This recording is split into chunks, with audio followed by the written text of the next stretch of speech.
not filming, are you? No, can't have me on video, I'm sorry. I'm top secret. Come on then, mate, just move your ass and get out of the way. That's a good lad. I've been a builder all my life, which has been many, many years. I've always been digging and looking around and searching old buildings and repairing old things. I've got quite an interest in history and the history of building especially, obviously, but the history of people also interests me because of the very people that have built the things that we're all living in today. And it keeps me interested and keeps me going with the job. On the lines of discovering things, I've taken old walls down in places or ceilings down in a house, and somebody's tool that they've lost, you know, you'll see it and think to yourself, that guy would have probably spent quite a few hours looking for that. So when you find something that's obviously been lost, you know, you just have a second of a thought, and you know, you can relate to that.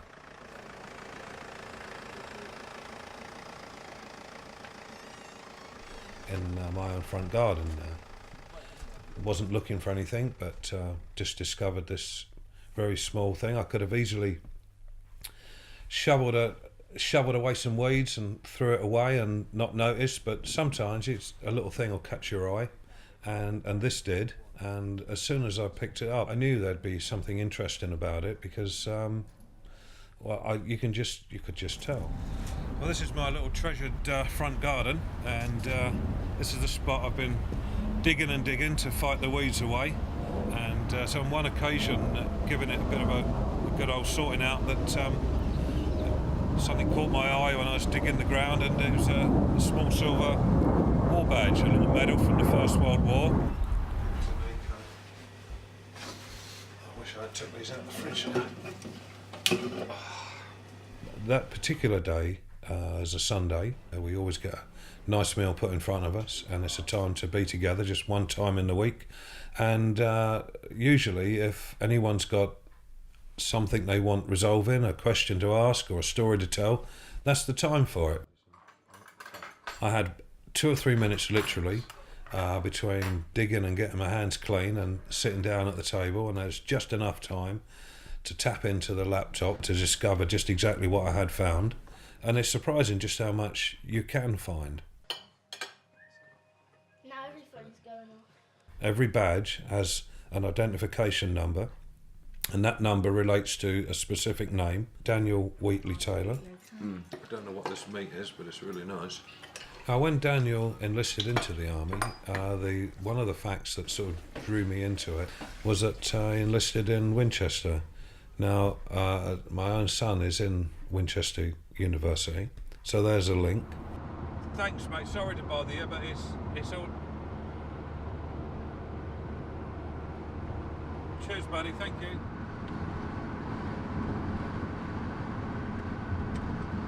Right, Daniel Wheatley Taylor.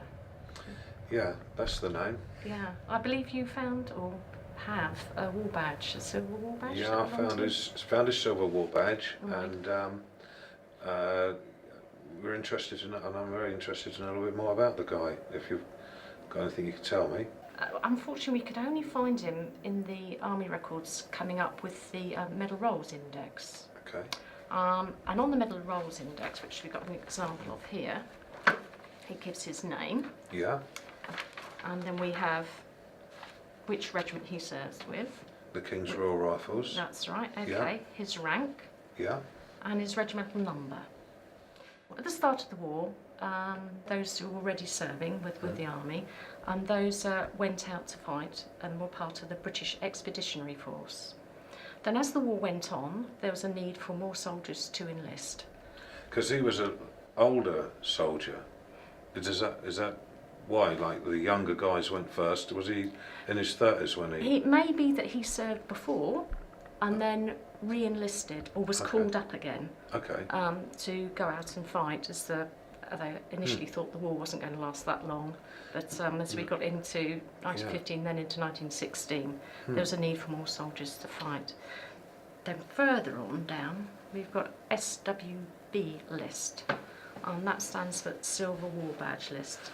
Okay, we know about that. Yeah. And that's where your badge comes in.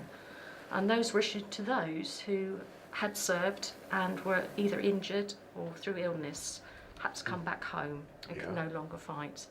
So obviously he was wounded while he was out there. Yeah. Or was effects of perhaps ill gas. in some way. Yeah. To picture this family man with 2 boys, 2 sons, he would have had to have said goodbye to them and to go off to war, that he may not be coming back. Both his children would have been an age when they would have realised and they would have known for themselves. They were 6 and 8 years old, and that would have been quite a hard time, I'm sure. Well, you can just imagine probably somebody even crawling through the smoke and the mud and the mayhem. You just wouldn't notice. I mean, they're camouflaged so well anyway, those guns. You'd walk straight into those and, well, you'd have a split second to realise they were pointing at you, and scary. I guess for me, picturing those moments, picturing the scene in that potentially humble little home, and for a father to have to leave, you know, a family with little or no income, or maybe no income at all, to go off to war. If you could put yourself in his shoes, you know, how would it have made you feel? When they tell the story of how somebody was killed, it's to think that anyone would notice. That's quite a big thing, you know, to notice how somebody, their last moments, how they were killed in action, and to take the time to record it and remember it. You know, you'd have thought it would just be complete mayhem, and it would all get missed in the pandemonium and the hell of it all. And now that I've started looking into one individual that happened to take part in World War One, the Great War, I've had time to think about what they might have gone through, and I'm sure can't even imagine, you know, part of it, but it would have been horrendous, pointless, futile for a lot of the guys. You know, they would have got nowhere near an enemy to take even one shot at them, probably. And it does make you glad to think that we're not living in those times. And I guess probably the people that were awarded these Silver War badges, they could think themselves among the lucky ones, because at least they returned from the war, injured, damaged in some way, but at least able still to receive the badge. You know, hundreds of thousands obviously didn't. And I would imagine that anyone that took part in the First World War, you know, if they weren't physically damaged by a shot or anything else, they definitely would have been damaged, you know, in their minds, because what they would have seen happening all around them would have possibly, you know, destroyed them anyway. So, you know, in the next few days, when it's the November the 11th Remembrance Day, I think for myself, I'll have a little bit more of not an understanding, but just a little bit more of a closeness as to what that day is all about, rather than the fact that it's just a big day of ceremony and 2 minutes where everyone's expected to be quiet, you know, and for the reason that they should be quiet. And it's almost not a big enough thing to do to remember it all, really, but I guess it's what else can you do?